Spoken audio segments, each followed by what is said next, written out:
میرے پاس ایک شخص آیا, اس بھیکاری تھا, غریب آدمی بنا ہوا تھا کہ میرے گھر میں نے گھر جا کے دیکھا, گھر میں واقعی کچھ بھی نہیں تھا, ہائے ہوئے ایسا بیچارہ رونا دھونا. تو میں نے کہا دیکھو میں تمہیں بھیک نہیں دیتا. اس نے کہا میں ہوں بھی خاندانی آدمی, مجھے بھیک کے پیسے, یہ خاندانی کا لفظ میں نے وہاں سے بہت زیادہ سیکھا ہے. کہہ رہے ہم خاندانی لوگ ہیں, ہم بھیک. تو کہہ رہے میں نے کہا ٹھیک ہے پھر آپ مزدوری کرو. کہہ رہے میں ریڑھی لگاؤں گا. میں نے کہا چلو. میں خود اس کے ساتھ جوڑیا بازار گیا, وہاں سے 2 ریڑیاں خریدیں اپنے خرچے پہ, اس کو دیں. میں نے کہا کیا آم کا سیزن چل رہا تھا, میں نے کہا ٹھیک ہے یہ پیسے لو, جاؤ آم لے کر آؤ. اور میں نے تھوڑا سا پروفٹ اپنا اس میں رکھ لیا کہ جتنی ارننگ ہوگی اس میں اتنے فیصد مجھے دے دینا, ٹھیک ہے نا. تو آپ نے وہ ارننگ لے کے وقف کر دیا. اپنا بزنس بھی کر سکتے ہو ایسے. تو میں تو آپ کو وقف بزنس تو آپ بہتر جانتے ہیں نا, میں تو آپ کو کہہ رہا ہوں فی سبیل اللہ اس طرح بھی رقم وقف کی جا سکتی ہے. تو بھائی 20% مجھے دے دینا, پھر ہم نے اس کی جو بھی شرائط آدمی کر لے کہ میں نے کیا کرنا ہے اس کا. تو جوڑیا بازار سے ہم نے اس کو 2 ریڑیاں دلائیں. اس کو ہم نے پھر آم اور کیلے اس کا اس نے بزنس شروع کیا. اس کو میں نے پہلے 20,000 روپے دیے, پھر 35,000 روپے. اس نے بزنس کیا, کمانا شروع کیا, 20% مجھے دیتا, 80% خود رکھتا اور ٹھیک ٹھاک پروفٹ ہونا شروع. پھر جی آیا کہ وہ میں اصل میں گودام لینا چاہ رہا ہوں تاکہ میں مال کیا اٹھاؤں, کاروبار تو بڑھتا ہے نا. پھر ہم نے کہا جی اچھی بات ہے. گودام بھی گھر کے قریب ہی کہیں دیکھ لیا. اس کا وہ گودام میں نے جا کے دیکھا بھی, چیک بھی کیا. میں نے کہا اچھا ایک غریب آدمی کو کیا ہو رہا ہے, یہ کیا کسی کو پیسے پکڑا دو تو ختم ہو جاتے ہیں, اس طرح کاروبار رن کر کے دو اس کو, اپنا بھی فائدہ اس کا بھی فائدہ. اپنا پروفٹ تھوڑا رکھو تاکہ ایسا نہ ہو کہ وہ بیچارہ جب زیادہ بڑھ جائے کاروبار پھر آپ پروفٹ کا ریشو بڑھا بھی سکتے, لیکن وقف میں نہیں بڑھا سکتے. ہم نے جناب اس کو پورا گودام بھی لے کے دے دیا. اس نے وہ کیلے لا کے, کچے کیلے ہوتے تھے اس میں وہ کیمیکل لگتا ہے نا, اس سے پکتے ہیں, وہ پک بھی رہے ہیں. اور جناب بزنس ٹائٹ. اتنا پروفٹ مجھے شروع ہو گیا کہ اب ہم نے تمیز سے بات کرنا لوگوں سے چھوڑ دیا. سمجھ میں نہیں آ رہا تھا. گاڑی جو ہے ہم کرولا لیں, وٹس پہ ہاتھ ڈالیں, وٹس چھوٹی گاڑی ہے, مزہ نہیں آئے گا. یعنی اس میں بہت بڑا کاروبار ہو گیا. گودام کے گودام بھر گئے بھائی, نواب شاہ سے ڈائریکٹ زمینوں سے مال اٹھ رہا ہے. ٹائم لگتا ہے لیکن بڑھتا ہے کاروبار. اور وہ بندہ بھی فیک نہیں, بالکل نظر آ رہا ہے بھائی, ریڑھی لگاتا ہوا, پیاز آلو پیاز بھی بیچے اس نے. پھر اس نے اپنے بیٹے کو بھی ملا لیا, ملازمین بھی ہو گئے, دے مار 4.5, کیونکہ محنت بہت کر رہا تھا. وہ نظر ایسا آ رہا تھا, کر رہا تھا نہیں کر رہا تھا یہ تو ابھی آپ کو آگے بتاتا ہوں. اب لوگ میرے پاس آنے لگے, مفتی صاحب یار ہم بھی چاہتے ہیں اس کاروبار میں اپنا حصہ ڈالیں. میں نے کہا ٹھیک ہے بھائی, اگر وہ بندہ کما کے دے دیتا ہے تو بھائی قاری صاحب آپ بھی آ جاؤ, بھائی فلاں صاحب. شکر ہے ایک قاری صاحب ہی آئے, وہ بھی مالدار آدمی تھے. اس کے علاوہ پھر میں نے کسی سے, میں نے کہا نہیں بھائی اس کو ایک دیکھتے ہیں, ابھی چلنے تو دو, ابھی تو 1 سال بھی پورے طور پر نہیں ہو سکا. تو جی ہم اس کے گھر بھی جاتے تھے اور وہ ہمارے گھر آتے تھے. بڑا اچھا ماشاءاللہ ہمارا بزنس شروع ہو گیا, اس کو ٹھیک ٹھاک پروفٹ ہونا شروع. لیکن میں نے دیکھا کپڑے وہی اس کے چماروں والے. ہم تو سوچ رہے ہیں کہ چاند پہ پہنچے یا مریخ کا سفر کریں. ابھی امریکہ یورپ تو چھوٹی بات ہو گئی تھی ہمارے لیے نا, ٹھیک ہے, تو خلائی سیارے میں بیٹھتے ہیں, کہیں کائنات کی سیر کر کے آتے ہیں. تو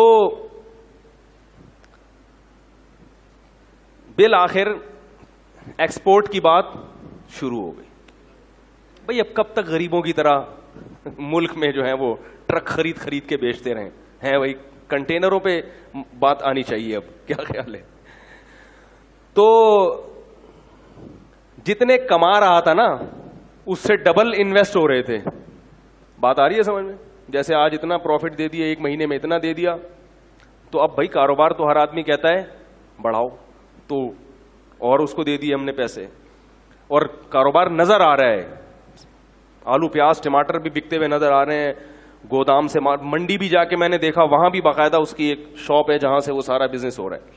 ایک دن وہ میرے پاس آیا, کہنے لگا کہ مولوی صاحب میں تو جا رہا ہوں سفر پہ 10-15 دن کے لیے, تو مال اتارنا ہے منڈی سے, اتنے پیسے مجھے چاہیے اور یہ پیسے کل ہی میں آپ کو ریٹرن کر دوں گا اور مجھے جناب پہنچنا ہے. تو میں نے دے دیے اس کو. میں نے کہا یار یہ میرے حج کے پیسے ہیں, کیوں حج کی درخواست میں دینے والا تھا, یہ لے کے کہیں ایسا نہ کہہ رہا یار مسلمان کسی کے حج کے پیسے کھائے گا. ہم نے ایسے ایسے حرام خور دنیا میں دیکھے ہیں کہ آپ کو ہم کیا بتائیں. اس کا بیٹا وہ بیمار بنا ہوا تھا, اس نے کہا یار حج, ہم نے کیا کلمہ نہیں پڑھتے, بیانات میں بھی بیٹھتا تھا وہ آ کے اور کہتا تھا ہم سید ہیں, اور کہتا تھا مفتی صاحب پیسہ پکڑانے سے پہلے یہ دیکھو کہ بندہ خاندانی ہے یا نہیں ہے. سمجھ رہے ہیں, یہ بڑی گنتیاں سیکھی ہوئی ہوتی ہیں, تبھی کسی کی چکنی چپڑی باتوں میں مت آؤ. تو ہم نے وہ اس کو دے دی, ہم نے کہا چلو کل منڈی میں مل ہی جائیں گے. اس بندے نے رات کو محلے والوں کو جتنی جیبیں نچوڑ سکتا تھا سب کی جیبیں نچوڑی. دکان سے جو جنرل اسٹور تھا اس سے 2-3 مہینے کا راشن اٹھایا. اس نے کہا پڑوسی یہ کل دے دے گا پیسے. کسی سے چلتے ہوئے کسی سے اگر امید تھی نا 50 روپے مل جائیں گے ادھار, تو اس سے 50 روپے بھی لیے, کسی سے 500 لیے, کسی کے 1 لاکھ, ہمارے تو لاکھوں روپے لیے ہوئے تھے. ہر آدمی سے جتنا نچوڑ سکتا تھا اس نے نچوڑا. اسٹیمپ پیپر پہ جو ہمارا ایگریمنٹ ہوا تھا وہ لکھا ہوا تھا اس کے انگوٹھے کے ساتھ, یعنی میرے تو اس سے جو پیسوں کا لین دین تھا ریٹرن بھی تھا نا سارا, انگوٹھا بھی, آئی ڈی کارڈ بھی, سب کچھ. اب جناب وہ انگوٹھا لے کے اب تک میں 10 سال سے بیٹھا ہوں. وہ انگوٹھے کا کیا کریں گے بھائی, کیا خیال ہے, انگوٹھے سے کچھ ہوتا ہے؟ خیر جی, ہم اگلے دن جب پہنچے تو کوئی بندہ ہی نہیں تھا. پتا چلا کہ راتوں رات گودام بھی اس نے اس کا بھی سودا کیا ہے, گودام والے کا 3-4 مہینے کا کرایہ بھی ہضم کیا, اور جتنا مال گودام میں پڑا تھا پہلے سے اس نے کوئی اس کا سودا کیا ہوا تھا کہ بھئی اس کا پروگرام تھا اس دن بھاگنے کا. وہ راتوں رات اس نے سارا مال سستے داموں بیچا. وہ پیسے الگ, ہمارے پیسے الگ, جو ہمارا پروفٹ تھا وہ الگ, حج کے پیسے الگ. اور محلے والوں میں کسی سے 500 لے سکا, 50 لے سکا, 10 روپے مل سکے. جنرل اسٹور والے سے پیسے لے کے 12 سال ہو گئے میرے بھائی, 10 سال ہو گئے, صرف انگوٹھا ہے اس کا میرے پاس. 10 سال کے بعد میں نے کرنا سوچا کہ اس انگوٹھوں کو دیکھ کے کیا آدمی حسرت کرے, اس انگوٹھے کو بھی, کیونکہ کچھ بھی نہیں ہو سکتا, کچھ بھی نہیں ہو سکتا. کراچی اتنا بڑا ہے کہ وہ غائب. پھر پتا چلا کہ محترم کا بزنس ہی یہی ہے, یہ غریبوں والے کپڑے پہنتے ہیں, گھر میں کوئی بھی چیز نہیں رکھتے. کچھ ادھار غریب بچے لیے ہوئے ہیں اس نے رینٹ پہ, ٹھیک ہے نا, غریبوں سے 2-4 بچے ادھار لے کے رکھ دو بھائی, کوئی آئے گا تو منہ دکھانے کے کہ یہ میرے بچے ہیں. اس طرح کا پتہ نہیں, ہو سکتا ہے اپنے ہی بچے ہوں, واللہ عالم. تو ان کا کئی سالوں سے یہی کاروبار. کیا ہوا کہ ہم نے اس کو تلاش کیا, نہیں ملا, غائب ہو گیا. ہم نے کہا چلو بھائی جو چیز قسمت میں نہیں تھی وہ. ایک دن ایک سبزی منڈی سے ایک پٹھان آیا باجوڑ کا, مجھ سے ملنے کے لیے, بڑا لمبا تڑنگا. کہنے لگا وہ بندہ تھا اس نے آپ کے پیسے لے کے بھاگا. میں نے کہا ہاں. کہہ رہے میں منڈی میں کئی سال سے کاروبار کر رہا ہوں, آج تک مجھے کسی نے چونا نہیں لگایا پوری. کہہ رہے میں اتنا ہوشیار آدمی ہوں کہ مجھے چونا لگانا آسان نہیں ہے. کہہ رہے کہ یہ آدمی مجھ سے کئی لاکھ روپے لے کے. میں نے کہا پھر کیا؟ کہہ رہے میں مفتی صاحب آپ کو یہ بتانے کے لیے آیا ہوں کہ اللہ کی قسم مجھے پیسہ نہیں چاہیے. کہہ رہے میں نے قسم اٹھائی ہے, میں نے بندوق خریدی ہے کہ یہ مجھے اگر مل گیا, اس کے سر میں اگر میں نے 7 گولیاں نہیں اتاری تو میری بیوی کو 7 طلاقیں. میں نے کہا کیا کر رہا ہے بھائی؟ کہہ رہے نہیں مجھے پیسوں کا غم نہیں ہے, پوری زندگی مجھے کسی نے چونا. تو میں نے کہا جب اتنے بڑے فنڈر کو چونا لگ گیا تو بھائی ہم تو اس فیلڈ کے ہیں ہی نہیں.